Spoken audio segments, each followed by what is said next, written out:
화제가 되고 있는 이슈에 대해서 전문가와 자세히 짚어보겠습니다. 오늘은 김기복 시민교통안전협회 대표 나오셨습니다. 네, 어서 오세요.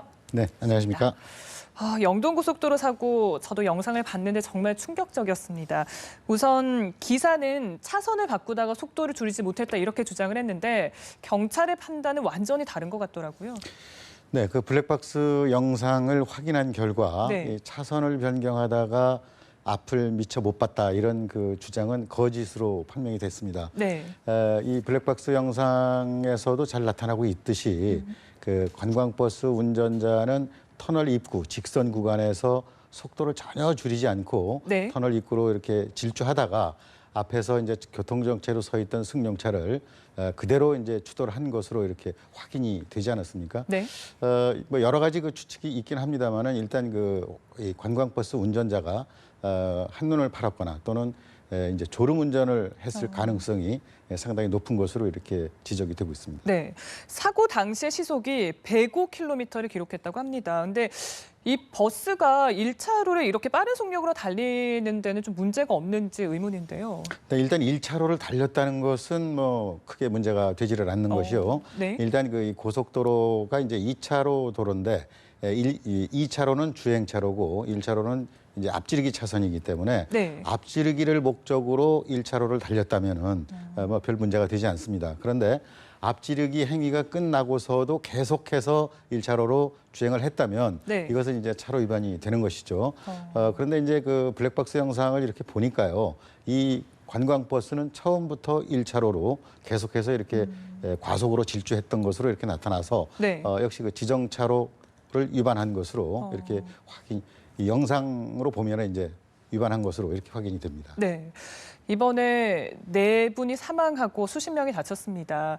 이렇게 대형차 사고가 발생하게 되면 큰 인명피해로 이어지는 경우가 많은 것 같거든요. 그 일반 승용차 사고와 비교를 했을 때 얼마나 위험한지 좀 짚어주시죠. 이제 우리가 상식적으로 생각해도 네. 상당히 그럴 수밖에 없지 않습니까? 왜 그러냐면 일단 덩치가 큰 이 대형 버스가 승용차를 충격을 했다면 그 충격하는 그 무게의 중심이 두세 배 정도 더 높을 수밖에 없기 때문에 네. 그만큼 치명적일 수밖에 없죠. 그래서 이제 그 사고 사례에서도 나타났듯이 이렇게 그 이 대형차와 추돌을 했을 경우에 사망 사고로 이어지는 이런 대형 사고 사례가 많이 있는 것이죠. 그렇군요. 사실 뭐 부산에서도 버스가 전복된 사고가 있었고요. 이 대형차 사고가 굉장히 잦은 것 같은데 그 이유는 좀 어떻게 분석을 하고 계신가요? 일단 뭐 여러 가지 그 이유가 있겠습니다만은 이 봉평터널 앞에서 일어난 이 관광버스 사고 같은 경우에는 우리가 좀 주목해야 될 부분이 있습니다. 사실 이 관광버스가 그 운행 구조가 사실 그 대부분입니다. 한 95% 정도가 네. 직영 운영을 하지 않고 위장 직영을 하는 이른바 그 지입제로 운행되고 있기 때문에 이 운전하시는 분들이 대부분 차주 겸 운전자분들이에요. 그래서 1인 1차제로 운행을 하다가 보니까 네. 이 운전자의 피로나 또는 이 건강 상태나 이런 것이 이제 관리가 되지 않고 있는 것이죠.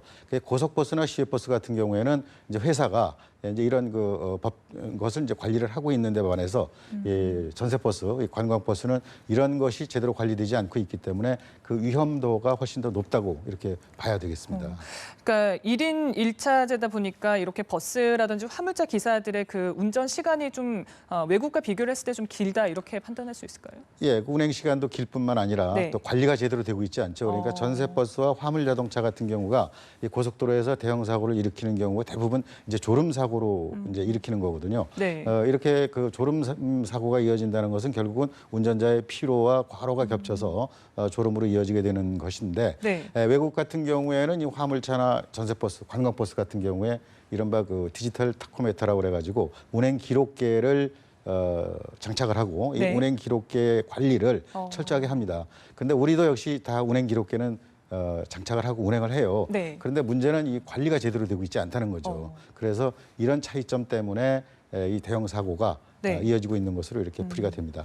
이번 영상을 본 누리꾼들 같은 경우에는 이렇게 대형차가 지나가기만 해도 굉장히 두렵다 이런 반응이세요. 그래서 평소에도 보면 뭐 난폭 운전을 한다던가 아니면 보복 운전을 한다던가 이런 그 대형 차량 운전자들의 어떤 습관 이것도 좀 잘못된 부분이 굉장히 많아 보이거든요. 그 일반 이제 승용차를 운전하시는 분들이 볼 때는 대형차가 굉장히 위협적이고 또 난폭하게 하는 것으로 느낄 수밖에 없어요. 일단 덩치가 크고요. 네. 또 이제 옆으로 이렇게 지나가면 그 자동차가 지나가는 데 따라서 바람이 이 승용차를 막 흔들흔들 할 정도로 이렇게 느낌을 받기 때문에 위험할 네. 수밖에 없죠. 그런데 이제 실제로 보면은 이제 우리 그 일반 승용차 운전하시는 분들도 화물차의 특성을 잘 이해 못하세요. 그러니까 예를 들면 이 화물차나 대형차 같은 경우에 제동 거리가 승용차의 2배 내지 3배 정도 되는데 이것을 미처 인지하지 못하다 보니까 화물차 앞으로 무리하게 이렇게 끼어들다가 추돌당하는 이런 경우도 많이 있거든요. 네. 그래서 이런 점들에 대해서 우리가 내 차의 제동거리만 생각하고 대형차 앞으로 이렇게 무리하게 끼어들다가는 사고를 당할 수 있다는 점도 우리가 염두에 둘 필요가 있습니다. 네, 그렇군요.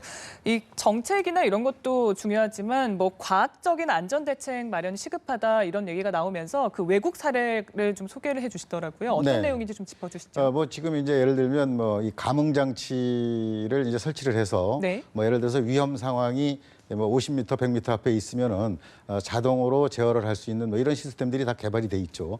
국내에서도 이런 시스템은 다 개발이 돼 있는데 아직 적용을 제대로 하지 않고 있습니다. 근데 이제 선진 외국 같은 경우에는 특히 그 사각지대가 많은 이 대형 화물차를 중심으로 해서 이런 그 이제 감응 장치를 많이 설치하기 때문에 네. 사고를 줄이는데 좀 기여를 하고 있는 것으로 이렇게 평가가 되고 있습니다. 우리도 좀 빠른 시일 내에 이런 그 안전장치가 네. 좀 더 많이 확대 보급된다면 이런 대형 사고를 줄이는 데 도움이 되지 않을까 싶습니다. 네, 이제 본격적인 휴가철입니다. 휴가철에 또 교통사고를 예방할 수 있는 방법들 어떤 것들이 있는지 좀 소개를 해주시죠. 일단 이제 그 여름 휴가철에 이제 그 여행을 할 때는 가족과 함께 이동하는 경우가 이제 많지 않습니까? 그래서 네. 일단 승용차의 그 이 탑승 인원이 많다는 거예요. 사고가 일어나면 피해가 크다는 거죠. 그래서 더 주의를 기울이셔야 되는데 네. 특히 이제 이렇게 많은 탑승 인원이 탔을 경우에 장시간 운전을 하다가 보면 이 차 안에 산소 결핍으로 인해서 졸음을 유발하게 돼요. 이런 점을 고려해서 적어도 2시간에 한 번 정도는 이렇게 쉬어서 가는 이런 네. 그 운전이 필요하겠고요.